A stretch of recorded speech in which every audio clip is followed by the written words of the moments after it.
They called my home the Granny Pod and spoke of replacing it with a guest house for their important friends from the city. They didn't know the very land their own sprawling home stood on, the earth that held their foundation, was still titled in my name.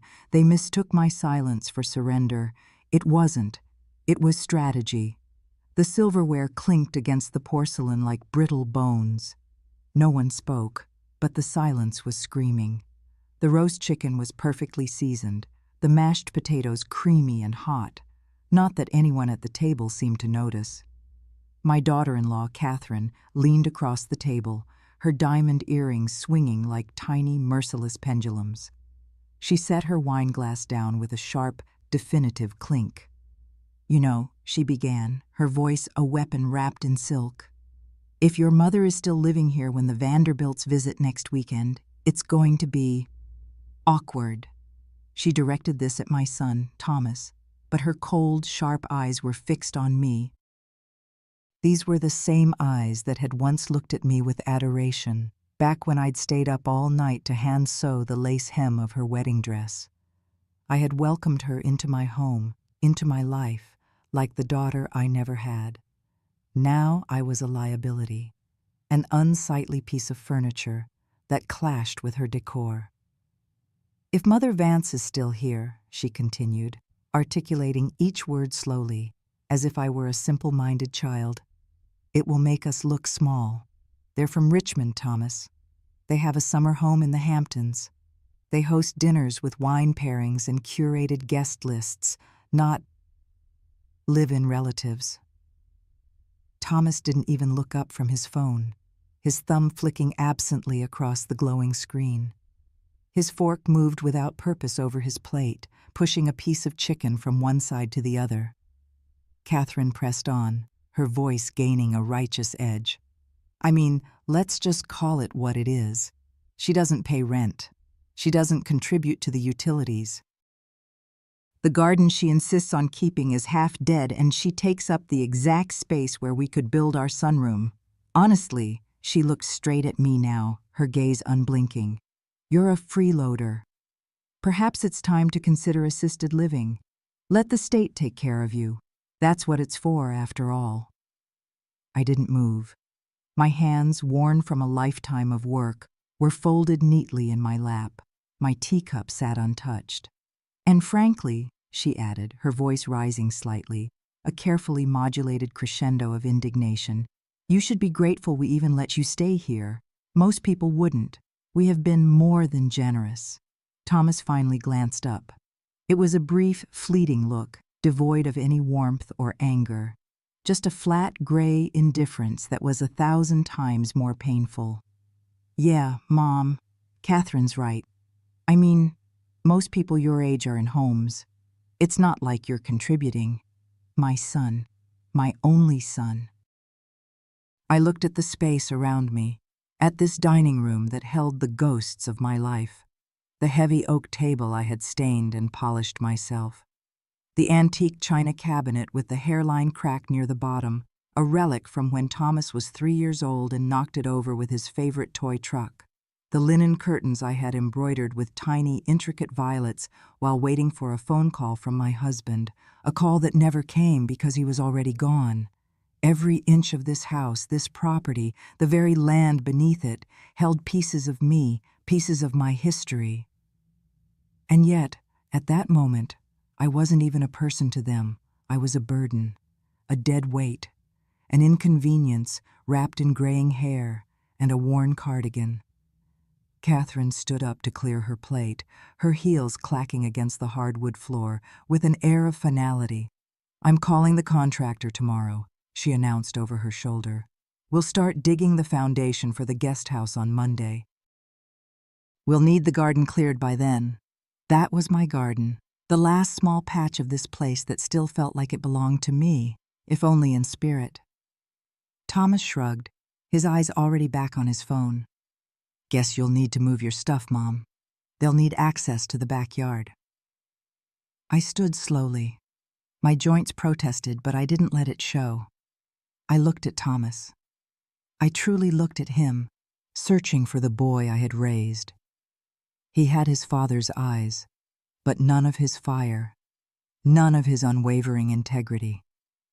I had raised that boy with hands that bled through harsh winters spent mending fences, with feet that stood vigil at hospital beds, and with arms that had carried the entire weight of his future on my back.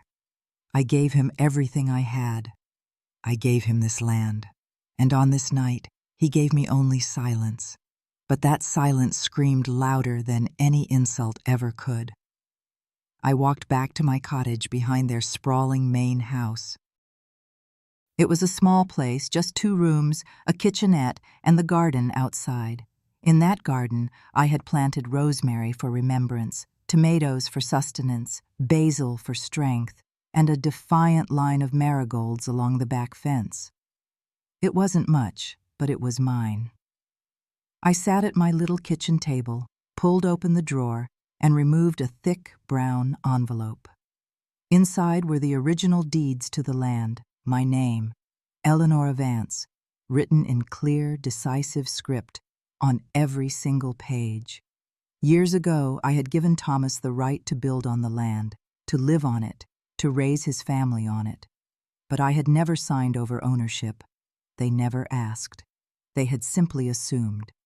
I placed the deed on the table alongside a folded, yellowing map of the property. The boundary lines were clear. My cottage, the garden, their main house, the rolling hills down to the creek, all of it rested squarely within the borders of my land. They thought I was weak because I stayed quiet. They thought my silence was surrender. I looked out the window. The lights from their house cast long, arrogant shadows over the grass. I could hear music now, a thin thread of jazz drifting through the night. Catherine was likely setting up a playlist for next weekend's important guests. I imagined my little cottage gone, replaced by a sleek guest house with white stone and a private wet bar. I imagined them showing guests around, bragging about their pool, their view, their open concept layout, all of it built on bones they had forgotten they stood on. My bones. That night, I didn't sleep. I lit a single candle and watched it burn down to the wick, thinking of my husband, Richard. He had died before he could see Thomas grow into the man he was now. Perhaps that was a mercy. In the morning, before the Virginia dawn broke, I opened my closet and pulled out my old suitcase. The zipper stuck, as it always did. I packed only what I truly needed. A few changes of clothes, a small jewelry box, the framed photo of Thomas as a boy, and the deed. I didn't cry. I didn't leave a note. There was nothing left to say that hadn't already been said in their actions. I stepped outside into the cool pre-dawn air. The garden glistened with dew. I knelt, my old knees protesting, and touched the dark, rich soil one last time. "Thank you," I whispered to the rosemary bush. Then I turned, locked the cottage door behind me, and walked away down the long gravel driveway. I walked not because I had nowhere else to go, but because I had finally remembered that this land was mine, and they had forgotten. But I hadn't. Not anymore. It wasn't always like this. When Richard passed, the silence in our Richmond apartment became a physical presence. Every corner held a memory of him, his worn leather slippers by the door, the chipped porcelain mug he always used for his morning coffee, the armchair he refused to replace even when its springs groaned in protest. I spent 6 months wandering from room to room like a ghost in my own life, listening for footsteps that would never return. One day I threw open the windows, letting the sunlight flood in, and realized I needed to leave before the grief swallowed me whole. I sold the apartment. It wasn't worth a fortune, but it was enough to purchase a small, beautiful piece of land in the rolling hills of Virginia horse country. The air was cleaner there, the noise softer. I thought it would be my place of rest, the final chapter where I would learn to breathe again. Thomas was struggling at the time. He'd lost his job at an architectural firm and was bouncing between friends' couches and dispiriting interviews. When I told him my plan, he looked at me with those pleading eyes I'd known since he was a boy, the same eyes that had begged for a puppy, for a later curfew, for forgiveness.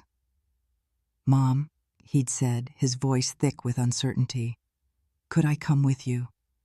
Just until I get back on my feet." Of course I said yes. What kind of mother would I have been if I didn't? I used my savings to clear the land and drew up plans for a small cottage for myself. Just 2 rooms, enough for one person to live peacefully. The rest of the property, a beautiful, sprawling 5 acres, I told Thomas he could build on if he found work and wanted to settle down. He hugged me so tightly that day I thought my ribs would crack. "I'll never forget this, Mom," he'd whispered into my hair. He forgot. Back then, Catherine wasn't in the picture. It was just Thomas and me. We planted the first rosemary bush together. I taught him how to turn compost, how to stake tomato plants, how to read the soil. He seemed happy. He found work with a local construction crew, saved his money, and eventually, with my financial help for the foundation, built a modest but handsome 2-bedroom house on the land. I was so proud. I thought foolishly that this land would hold our family together, a legacy for generations. Then Catherine arrived. She was lovely, charming, and unfailingly polite whenever Thomas was around. But the moment he left the room, a subtle chill would enter her voice. "Eleonora, could you perhaps not hang your laundry on the line? It does make the place look a bit rural. I've just cleaned the kitchen, so please don't bake today. It leaves a scent." Her critiques were always framed as gentle suggestions, but they felt like tiny, persistent cuts. She began to take over the outdoor space, installing a massive stone fire pit near the edge of my garden without asking. She referred to my cottage as the guest house when her friends came to visit. At first, I chalked it up to the stress of newlywed life. I cooked for them, watched their dog when they traveled, watered their houseplants. I tried to be helpful, to be small, to be unobtrusive. Then one afternoon, I overheard her on the phone, her voice bubbling with false sincerity. "Oh, she's always just there," she'd said to a friend. "Like a silent little housekeeper. I guess it's convenient. Free help is free help, right?" Free help. I left the mixing bowl I was returning by her back door and walked back to my cottage, my chest burning. From that day on, things shifted irrevocably. Thomas visited my cottage less and less. He stopped joining me in the garden. He started calling me Ma instead of Mom, a small change that felt like a deliberate distancing. Catherine took control of their household, and soon mine as well. She decided when I could host my own friends. She scheduled loud landscaping projects without warning. She once had my prize-winning marigolds torn out by accident by a careless lawn crew. I kept my head down. It's what women of my generation knew how to do. I tended my garden, I fed the birds, and I lit a candle every Sunday for my husband. But the boundaries, once so clearly defined, began to dissolve. My home was becoming a shed in their backyard. My identity was being whittled down to that of a helpful old woman who didn't know when to leave. I had given them space, I had given them peace, and in return, they had slowly, methodically erased me. It was 3:04 a.m. when I unzipped the old suitcase. My hands were steady. My thoughts were clear as glass. I folded my sweaters one by one. I packed the photo of Thomas as a toddler and the gold chain from my husband. When the bag was packed, I sat at my small wooden table and wrote a single sentence on a piece of notepaper. "Thomas, my dear son, I never wanted to be a burden. I am going now, not out of shame, but for peace. You take care, Mom." I slipped the note beneath the salt shaker on my kitchen counter. At 3:41 a.m., I locked the door behind me. The moonlight spilled across my garden, glinting off the morning dew. I did not cry. I did not look back. I walked to the main road, where a cab I'd called waited for me under the name Mrs. Elkins. As we pulled away, I saw the two homes, one small and one large, sitting side by side like a mother and child, but one had outgrown the other, or so it thought. I arrived at a hotel in Richmond before dawn. I checked in under my maiden name, Vance, and sat at the small desk in the room with the deed spread out before me. My name, Eleanora Vance, was on every page. I had never formally gifted the land, never transferred ownership. Thomas had assumed. Catherine had assumed. But assumptions are not contracts. At 8:03 a.m., I called Paul Benedetti, my late husband's oldest friend and former law partner. "Paul," I said, my voice firm. "It's Eleanora. I need your help. Today." An hour later, in his office that smelled of pine wood and strong coffee, I laid the deed on his desk. "I want to sell the land, Paul," I said simply. He blinked. "All of it?" "All of it." He looked at me for a long moment, then nodded. "I assume this isn't a casual decision. You know me better than that." He smiled faintly. "Indeed, I do." By noon, Paul had found a buyer. "There's a development firm, Eleanora," he explained. "They're building a high-end equestrian community. They've been trying to acquire the surrounding parcels for months. Your land is the final piece of the puzzle. They'll pay a premium, and they'll pay fast." "How fast?" "Contract signed today. Funds in escrow by Friday. Full demolition rights included." I sat very still. I thought of Catherine's voice. "That old granny pod is coming down." I thought of Thomas's. "Let the state take care of you." I thought of my marigolds. And then I nodded. "Let's do it." By 2:17 p.m., I had signed the documents. The land was sold. Every inch. From the rose beds I'd planted to the fire pit Catherine installed. From their 2-story dream home to the little wooden cottage I had once called my sanctuary. Sold. The demolition started with a letter taped to their front door. A plain white envelope delivered by courier, sealed with the gold insignia of a luxury development corporation. Inside, a notice of property transfer, a 5-day eviction warning, and a preliminary demolition schedule. Catherine found it first. She screamed. Thomas thought it was a prank. He yanked the papers from her hand, his face draining of color as he read.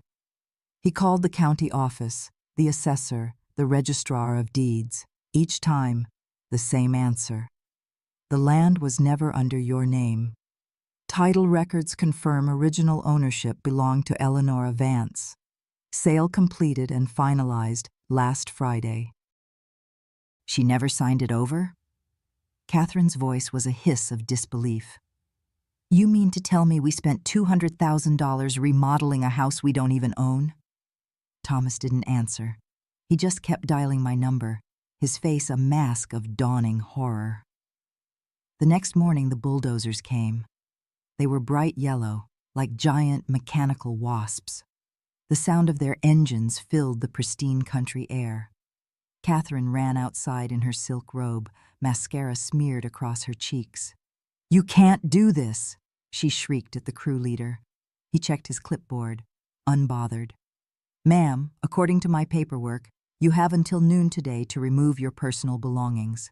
I suggest you start now." Thomas stumbled out behind her, shirtless and barefoot, clutching his laptop like it was his only child. The neighbors peeked through their blinds, murmuring in disbelief. By noon, my garden was gone. By 1 p.m., the foundation for their guest house was torn up like paper. By 2:30, the first corner of their home, the sunroom Catherine had coveted, came crashing down. Catherine screamed, a raw, animal sound of loss. And Thomas just stood there holding her, a man finally witnessing the death of something he had never properly valued until it was too late. They left that evening in a borrowed pickup truck, their expensive lives shoved hastily into plastic bins, and I, from the window of my new apartment on the 10th floor overlooking the city, watched my phone ring. It was Thomas. I saved his last broken voicemail, but I did not call back. Sorrow doesn't rebuild gardens. It doesn't erase words like freeloader. It doesn't return the kind of dignity you are forced to reclaim in silence. They say revenge is a dish best served cold. But this was not revenge. It was restoration. It was the quiet, precise rebalancing of scales that had been left tilted for far too long. I didn't lose a son. I lost the illusion that he had ever truly seen me. And while that brought its own kind of grief, it was also freeing, because now I could finally see myself. I saw what I had built, what I had endured, and what I had reclaimed. Not with shouting, not with spite, but with quiet steps, signed papers, and the unshakable strength of knowing you hold the deed to your own life.